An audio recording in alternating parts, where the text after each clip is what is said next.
रूस से तेल और अमेरिका से एलपीजी पहुंची भारत।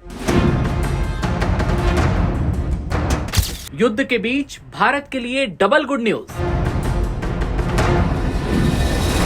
मिडिल ईस्ट की जंग और भयानक होती जा रही है। स्ट्रेट ऑफ हॉर्मुज पर ईरान के पहरे ने इस युद्ध को और खतरनाक बना दिया है। इधर ट्रंप ने ईरान को 48 घंटे का अल्टीमेटम दे दिया है।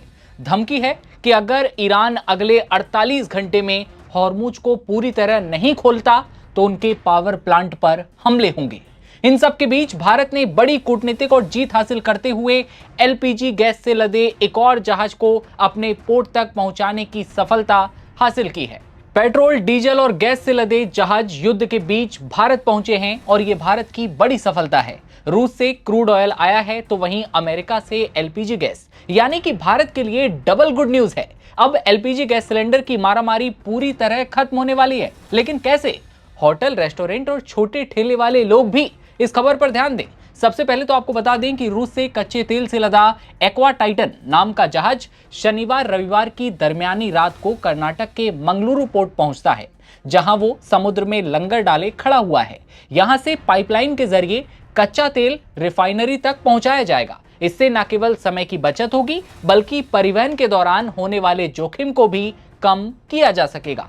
भारत सरकार की सक्रियता और अंतर्राष्ट्रीय तालमेल की वजह से घरेलू बाजार में पेट्रोल डीजल की किल्लत की आशंका काफी हद तक कम हो चुकी है, क्योंकि हाल ही में लोगों के बीच पैनिक सिचुएशन देखी गई थी कि भाई तेल गैस की सिचुएशन जो है, अगर ऐसी सिचुएशन पेट्रोल डीजल को आ गई तो फिर लोगों में ये पैनिक सिचुएशन थी। पश्चिम एशिया में जो संघर्ष बढ़ा, इसी बीच वैश्विक ईंधन की कीमतों को स्थिर करने के लिए अमेरिका ने रूसी कच्चे तेल को लेकर नरमी दिखाई और जिसका सीधा फायदा हुआ भारत को। इधर अमेरिका से एलपीजी लेकर निकला जहाज पिक्सीज पायोनियर रविवार सुबह कर्नाटक के मंगलुरु बंदरगाह पहुंच चुका है। इससे घरेलू बाजार में पेट्रोल, डीजल और गैस की कीमतों की किल्लत में राहत मिलेगी। 25 मार्च को एक और ship Apollo ocean 26,687 metric ton gas लेकर भारत पहुंचने वाला है। एक और बड़ी खबर, उसके ठीक पीछे 30,000 मीट्रिक टन गैस लेकर दूसरा जहाज भारत पहुंचने को है। हॉर्मुज संकट को दूर करने के लिए भारत ने अमेरिका से गैस का आयात शुरू किया है। यह रास्ता हालांकि लंबा है लेकिन सुरक्षित है। हॉर्मुज में जिस तरह का संघर्ष छिड़ा है, इस बीच यह रास्ता भारत के लिए वरदान साबित हो सकता है। भारत की कोशिश है कि इस मुश्किल वक्त में, इस कठिन हालात में घरेलू उपभोक्ताओं के लिए गैस की सप्लाई को बनाए रखा जाए। अमेरिका से गैस आयात को बढ़ाने के साथ साथ भारत ईरान से लगातार संपर्क बनाए हुए है ताकि हॉर्मुज सीमा पर अटके उसके 22 जहाजों को सुरक्षित इस गलियारे से पार करवाया जा सके।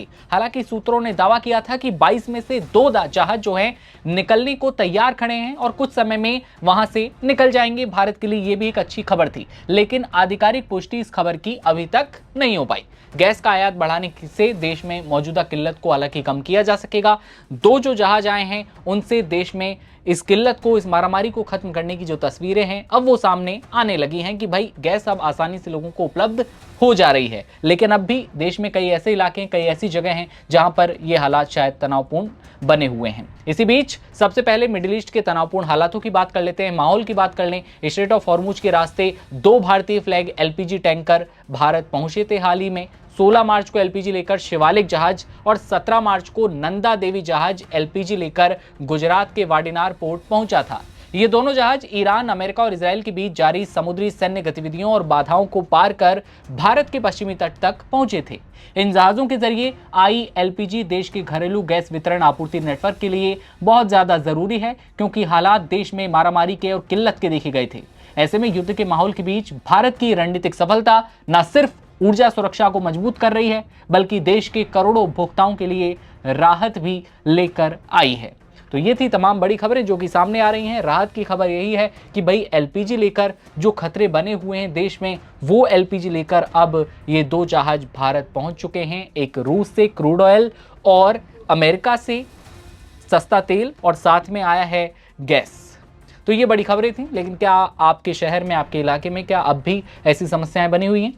ये अपनी कमेंट सेक्शन में राय जरूर बताइए और देश दुनिया की हर खबर देखते रहने के लिए आप बने रहिए नवभारत टाइम्स के साथ। नमस्कार।